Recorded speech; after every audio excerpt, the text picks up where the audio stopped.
Hello my wonderful viewers, welcome to my platform. This is Linda's TV show. If it is your first time of coming across this channel and you like what you see after watching, please subscribe, put on your notification bell, set it to all notification. In that way you'll be able to get notified each time I upload a new video, even those without notification.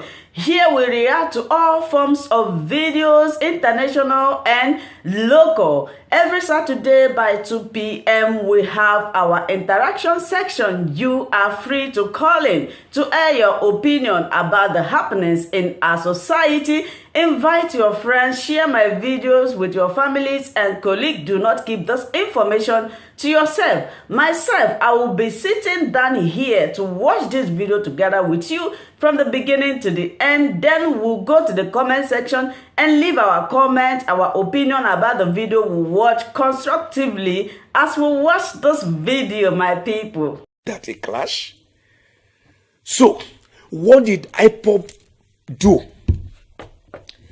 that you promptly declared them a terrorist group in 2017? I think about August. Ipob is known to be clamoring for one thing: self-determination. Self-determination is a right recognized by the United Nations Declaration of Human Rights of 1948. It is recognized by the African Charter on Human and People's Rights. It is recognized by the European Convention on Human Rights. It is recognized by the American Intergovernmental Convention on Human Rights. It is recognized by the Indigenous People's Rights Instrument.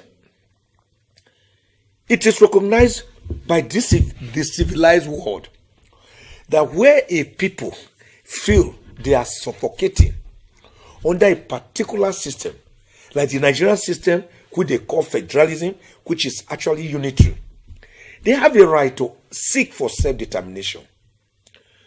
Whoever knew that USSR, the former Union of Soviet Socialist Republic, will break up into smithereens, into about 15 independent nations.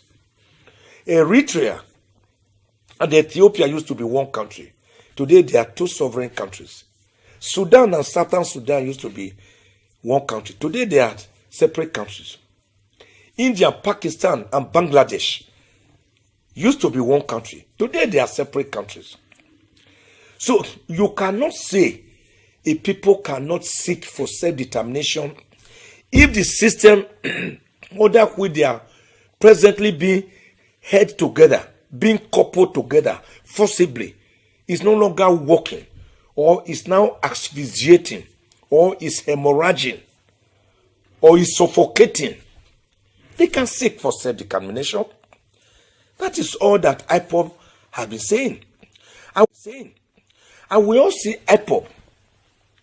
We see them moving on the streets, blowing whistle, wearing beret, singing, dancing, with clubs.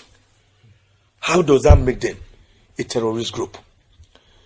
The military high command in 2017 first quickly came out before the formal proscription through the office of the Attorney General under Section 2 of the Terrorism Prevention Act of 2011 that Ipob was hereby banned. And what was the offenses? According to the military high command, you can Google it by yourself.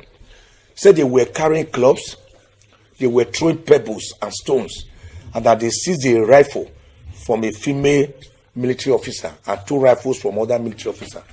That was why they declared them terrorist group. But Boko Haram, that has been ravaging Nigeria, killing Nigerians in their homes, on the streets, in the markets, in churches, in mosques, bombing. You have not declared them terrorist groups specifically. Boko Haram, that is occupying swaths of land in the northern part of Nigeria, particularly in the northeast, controlling many local government areas, with the governor crying out, controlling many local government areas in Niger State, with the governor crying out. Boko Haram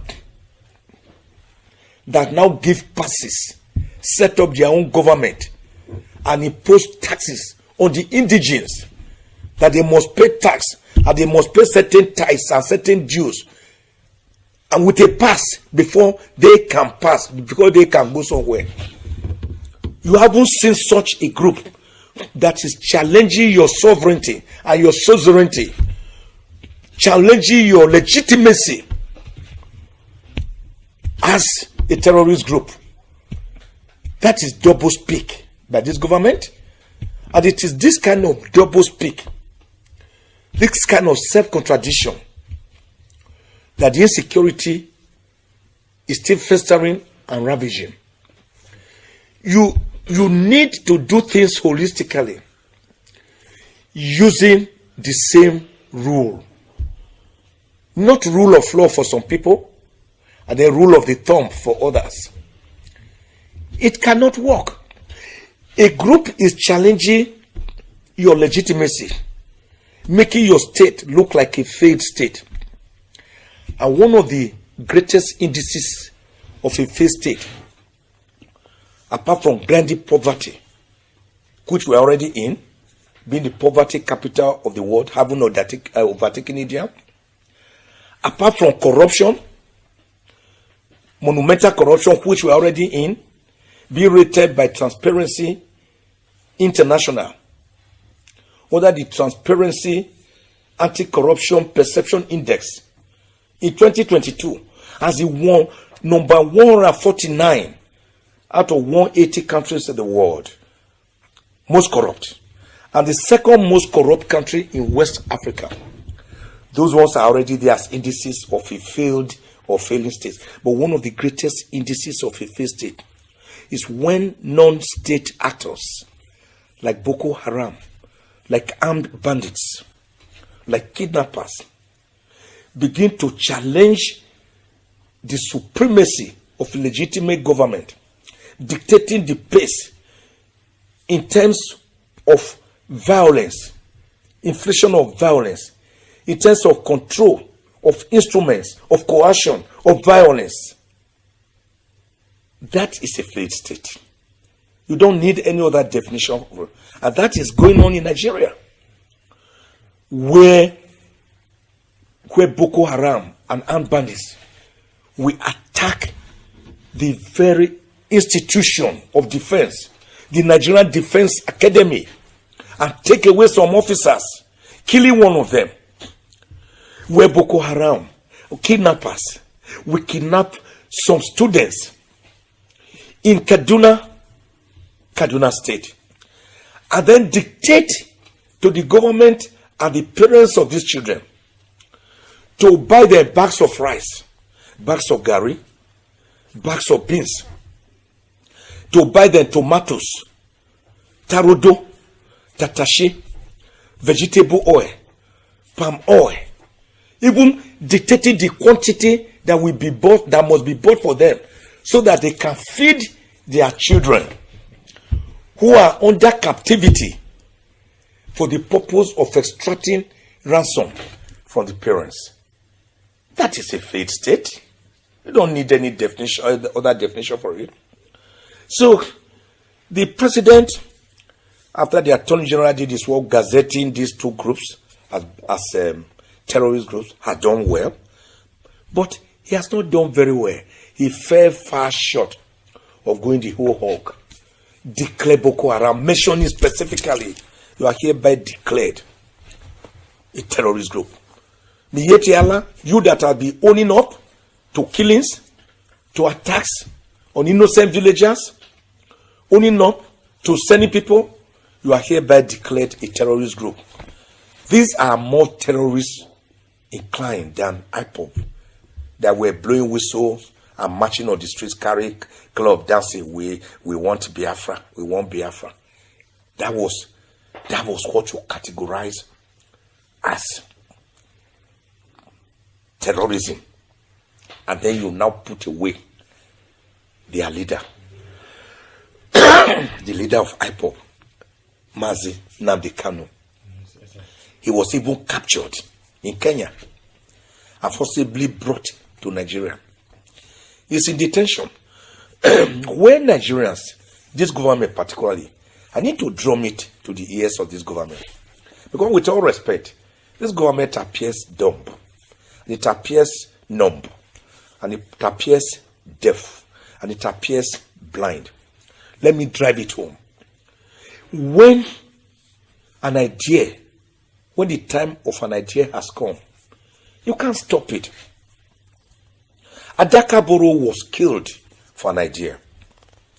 That did not stop the agitation in the Niger Delta. Kensaru Wiwa was murdered, judicial murder, for an idea. That did not stop the crisis in the Niger Delta. Igboho is kept away, I think somewhere in Republic of Benin. That has not stopped the Yorubas in their agitation for self-determination. The Igbos that want self-determination, which has been spearheaded by Ipob, which I've already shown is a non-violent organization. And the man is kept in prison. Even with him being in prison, the people obey his orders and his instructions. If he says don't go to the market, all the markets in the southeast are shut down.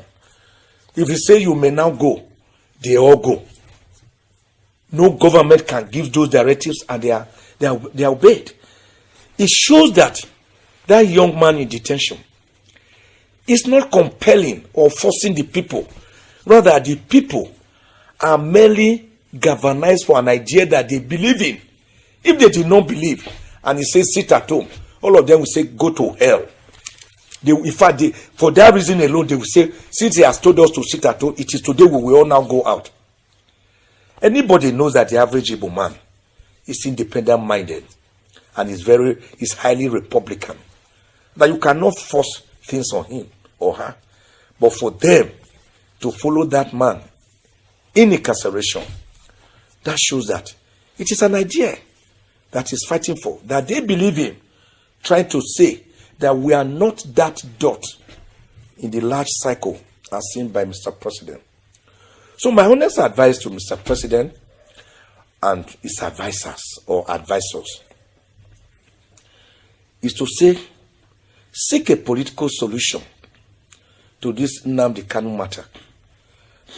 I agree with the president in his interview when he said he cannot interfere with the judicial process. I do agree.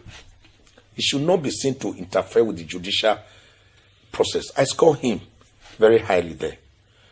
But then, we also know that there are political solutions to issues that are festering, that are not going away. You cannot treat a serious ailment like leprosy with medicine meant for eczema. So you must have to square up to it. Have we not seen cases where an attorney general under section 174 of the Constitution enter a nolle prosequi by saying this crime should no longer be prosecuted, release the person, let him go and sin no more? That is a political solution. That does not mean that the president would have interfered with the judicial process, because the right person to do it, the Attorney General of the Federation, under sections 150 and 174 of the Constitution, has done his own job after taking instructions from Mr. President. It is not by Mr. President going to the court to tell the judge, Justice Binta Nyako, and say, hello, hands off this matter. Don't try it. No. So he is right to say cannot be seen to interfere with the judicial process. I score him very highly there. But Mr. President, sir, you can do it politically by instructing the Attorney General of the Federation, who is also your Minister of Justice, to say, enter a nolle prosequi. We want this matter settled. This agitation should go away. These are my children. The Igbo people are part and parcel of this country. They are not a dot in the cycle. They are not the 3 over 95% voters. Whether they voted for you or not, The important thing is that you won your elections. The day you won your elections, you became president of the Federal Republic of Nigeria. Not president of some aspects, against some aspects, or minus some aspects, or excluding some aspects. That is where Mr. President is missing it. So he must see Nigeria as one whole unit, an aggregate, not as perforated. He must see Nigeria as that Dolly Parton's coat of many colors, linguistically different,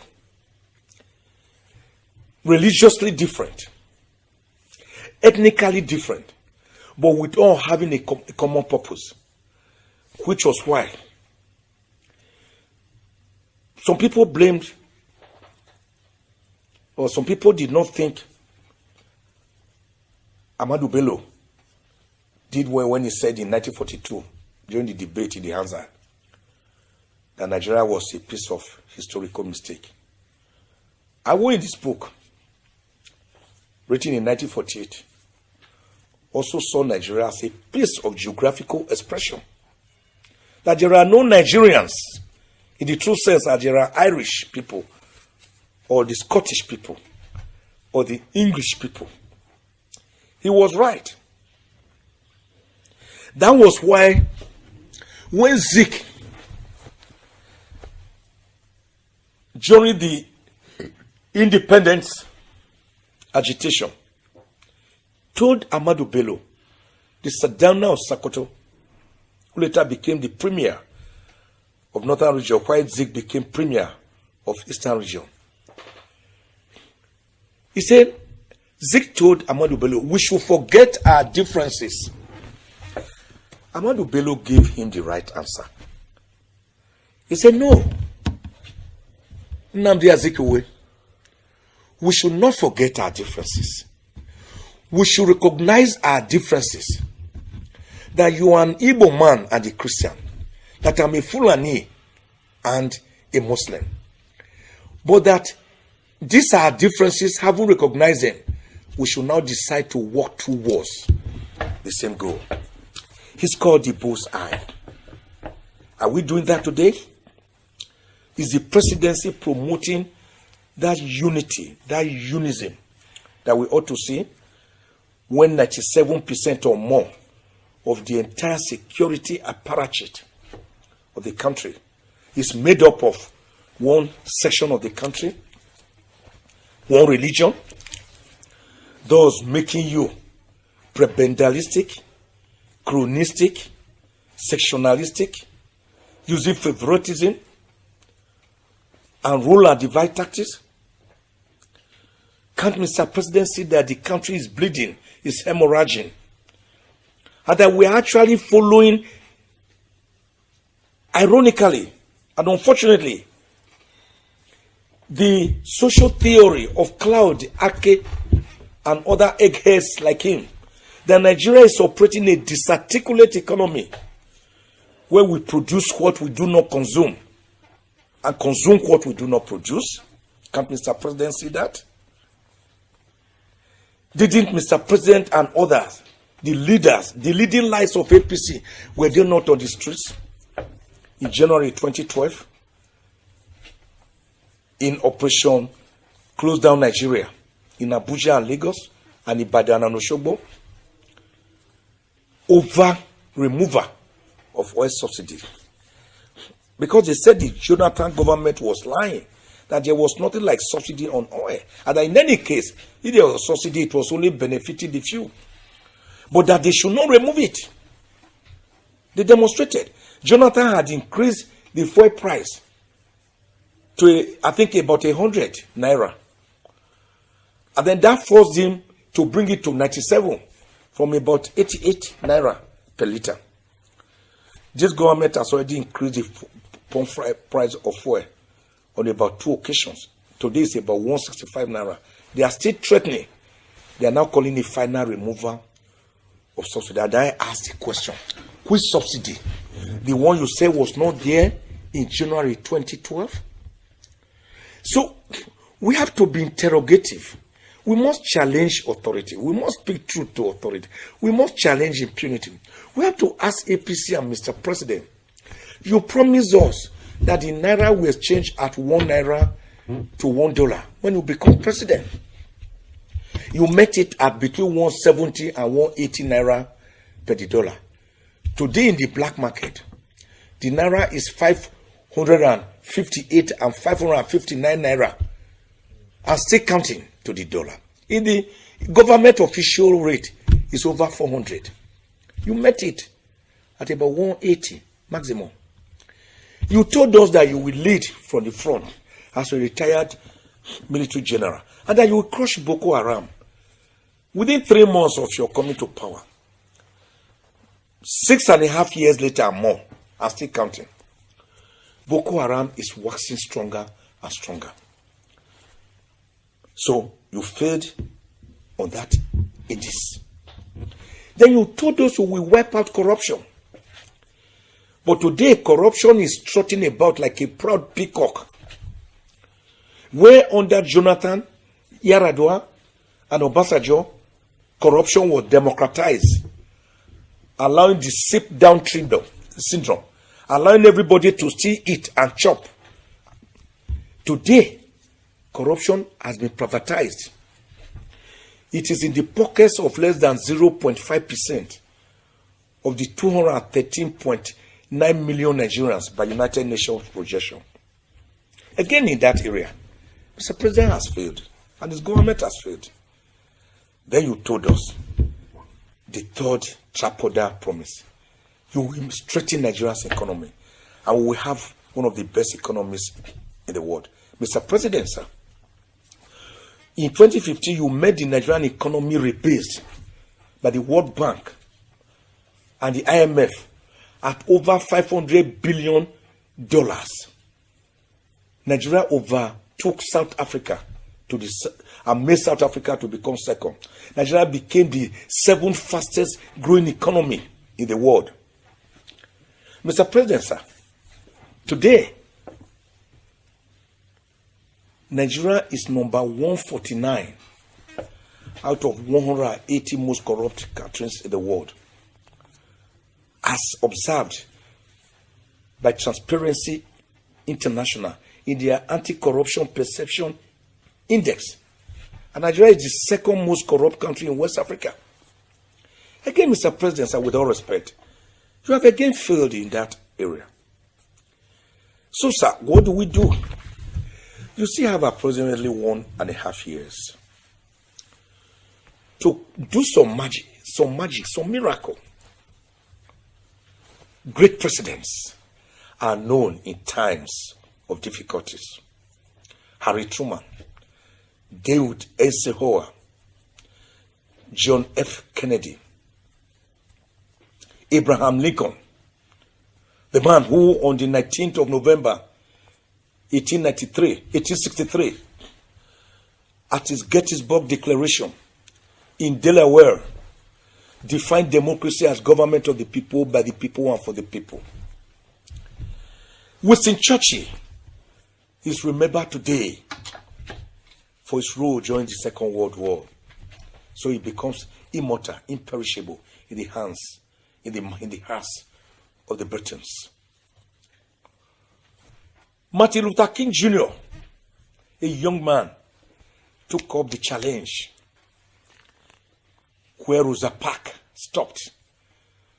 Rosa Parks had been told to vacate her seat for some white people at Montgomery in Alabama, in the United States of America. All the seats reserved for whites had been occupied. The only few ones remaining at the back, near the toilet, were for the blacks. And some whites came and said, vacate your seat. She said, no, I'm too tired. I will not be able. I will not do so. They dragged her up, threw her out, and that started the civil rights movement that swept across America. And Martin Luther King Jr. took it up from there. He walked.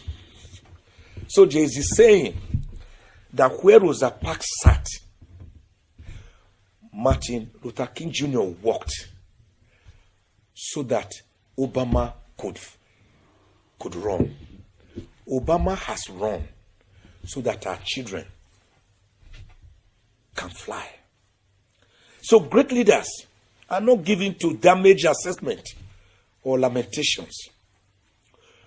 When Obama ascended America's presidency in January 2009, he did not go into the books of lamentation as to how President Bush Jr. had taken America virtually into recession. Everybody knew it. But he just started, focused, with his eye on the ball. Started Obamacare.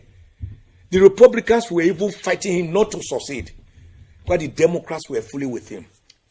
There was no lacrimal effusion. There was no tearing up. He squared up to the job because he asked for the job. Joe Biden defeated Donald Trump before he was sworn in January 2021. He had already assembled virtually the entire cabinet. So he hit the ground running. But we saw this government, which was never prepared for governance. They were rather prepared for the bamboo being soaked in his blood. For violence, that is the major participants. Then God touched the heart of that great African Democrat, President Dr. Goodluck Ebele Jonathan, who, whilst the votes were still being counted in Kano, called President Buhari, then candidate Buhari, said, Mr. President, sir, congratulations. The president could not believe it.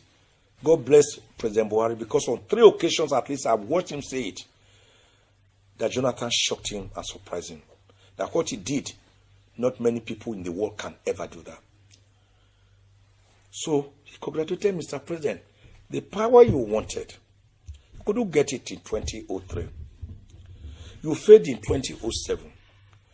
You cried in 2011 after leave, saying that you will never campaign again. But somehow, there was a coalition of forces, different political parties, cobbled together to drive away the PDP from power. And you won. Because they were not prepared for governance. That was why 6 months later, it took up to 6 months before they could assemble a mere cabinet of ministers, with many of them non-performing ministers. So, Mr. President, sir, when the going gets tough, only the tough gets going. Trying times are what bring out the best in leaders, quality leaders. Don't lament over the past. No, sir. History beckons on you to put your name into the pantheon of heroes that govern Nigeria. Apart from Obasanjo, you are the only Nigerian who has had the rare privilege of being both a military head of state and a civilian president. To whom much is given, sir, much is expected. So Nigerians look up to you to remove the present grinding poverty, abject penury, the crimson red blood flowing on the streets and in our farms, to remove the state of neither in which they have found themselves, the melancholy, the gnashing of teeth, the tears, sorrows, and blood. Finally, hand over power. Whether you can do it or not, time shall tell. But it is in your own interest, sir, to do something, so that you remain on the good side of history, So that when Nigerians remember you, they will remember you with kind feelings, not with hatred, not with spite, not with regrets as to why they brought you in under serious populism. Remember, sir, Mr. President, one young man trekked from Lagos to Abuja to celebrate your victory. Remember, sir, another young man rode a bicycle from Kaduna to Abuja to celebrate your victory. Remember, sir, that there was euphoria across the country. Sir, take a drive deliberately under camouflage, incognito, around the cities of Abuja or any other city in Nigeria. Pretend you are not Mr. President. And see that Nigerians are like the walking corpses or the living dead envisaged by Ayi Kwe Ama in his epic, The Beautiful Ones Are Not Yet Born. Do something about it, sir, so that we will not still fall into that category also envisaged by Ayi Kwe Ama. The same Ayi Kwe Ama, the Chichi Dodo bird. The Chichi Dodo bird hates human excrement with all his heart, with all his soul. But you know it's food, sir. When a person is defecating in the forest, the bird perches by to watch the human feces decay, and then maggots start wriggling out of those feces. The food of the bird that hates human feces is actually maggots that wriggle out of human feces. In other words, you cannot say you hate beans with all your heart and soul, and your best food is akara and moi. Such is contradictory. You cannot play Hamlet without the Prince of Denmark. You cannot argue that 6 is different from half a dozen. Sir, the time is short. History beckons on you. Don't attempt to play Romeo without Juliet. The people are your constituency. They elected you into office. And under section 14 of the Constitution, say power belongs to the people, through whom people in government derive their authority to act. So this power belongs to the people. Exercise it, sir, in their favor. Not to do so is to argue that you. Thank you so much for watching this video together with me. Like I said before, if it is your first time of coming across my YouTube channel and you like what I do, please subscribe, put on your notification bell, share this video, leave your comment in the comment section. You are free to criticize, but let us do it always constructively. Remain blessed. I appreciate your massive support and I love and cherish each and every one of you. Until I meet you again in my next video, for now we say bye-bye.